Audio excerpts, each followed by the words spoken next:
Assalamualaikum warahmatullahi wabarakatuh. Selamat malam kepada Ibu Iramani selaku evaluator.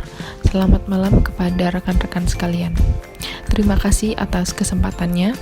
Perkenalkan terlebih dahulu, nama saya Giovanni Firza Amalia, NIM 2019610822, akan mempresentasikan proposal tesis saya yang berjudul Faktor-faktor yang mempengaruhi profitabilitas pada perbankan di Indonesia, perbandingan bank domestik dan bank asing. Pada dasarnya, bank merupakan suatu lembaga keuangan yang berperan penting dalam perekonomian di Indonesia. Bank sendiri merupakan lembaga yang memiliki tugas dalam menghimpun dana maupun menyalurkan dana kepada masyarakat. Beberapa tahun terakhir, industri perbankan telah mengalami perkembangan yang pesat. Salah satunya dapat dibuktikan dengan meningkatnya persentase nasabah dalam pemanfaatan produk dan jasa bank.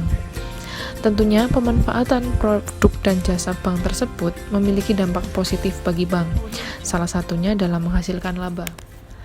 Laba yang dihasilkan bank akan dicapai apabila bank telah mempertimbangkan beberapa faktor. Faktor-faktor tersebut diantaranya merupakan faktor yang melekat pada internal bank. Di antaranya melalui tolak ukur rasio keuangan yang dimiliki bank. Rasio keuangan tersebut memberikan informasi bagaimana kinerja bank dalam mengelola kegiatan operasionalnya. Salah satunya dapat diukur melalui rasio profitabilitas. Rasio ini yaitu rasio yang membandingkan pendapatan yang berasal dari penjualan, aset, maupun ekuitas yang dimiliki bank. Pada umumnya, rasio ini digunakan untuk mengukur tingkat efektivitas dan efisiensi manajemen bank. Apabila bank dapat mengelola laba yang dihasilkan secara efektif dan efisien, maka bank dapat melakukan perluasan aset untuk menunjang keberlangsungan operasionalnya. Lalu, faktor-faktor apa sajakah yang dapat mempengaruhi bank dalam menghasilkan tingkat profitabilitasnya? Berikut merupakan kerangka pemikiran penelitian untuk lebih mudah menggambarkan penelitian ini. Dari kerangka pemikiran tersebut diperoleh beberapa hipotesis, di antaranya H1, LDR memiliki pengaruh positif signifikan terhadap ROA. H2, NPL memiliki pengaruh negatif signifikan terhadap ROA. H3, size memiliki pengaruh positif signifikan terhadap ROA. H4, GCG memiliki pengaruh positif signifikan terhadap ROA. H5, ada perbedaan ROA pada bank domestik dan bank asing. Setelah mengetahui gambaran dari latar belakang penelitian ini, yaitu bagaimana bank menghasilkan labanya dengan bagaimana bank memproyeksikan labanya.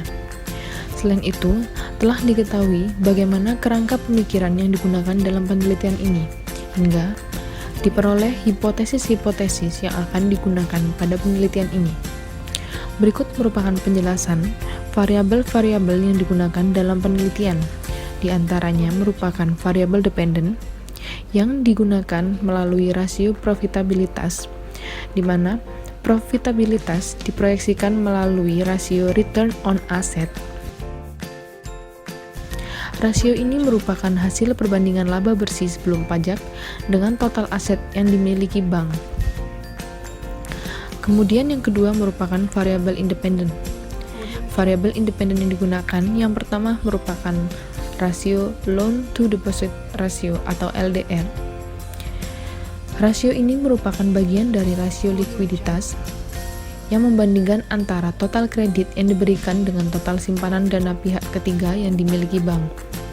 Kemudian, rasio non-performing loan, yaitu rasio yang membandingkan antara kredit bermasalah dengan total kredit yang dimiliki oleh bank.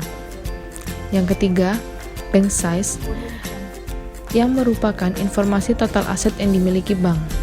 Yang keempat, GCG atau Good Corporate Governance yang dapat diukur melalui resiprokal perhitungan nilai composite self-assessment.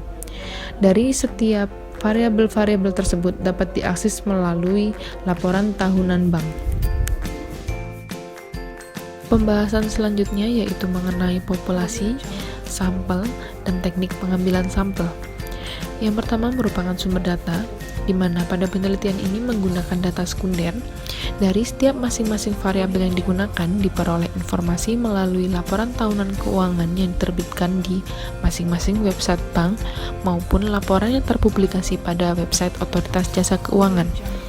Yang kedua yaitu merupakan jenis data, di mana jenis data pada penelitian ini merupakan data kuantitatif, yaitu data numerik yang menunjukkan hasil pengukuran suatu variabel. Yang ketiga, populasi. Populasi pada penelitian ini yaitu perbankan yang ada di Indonesia.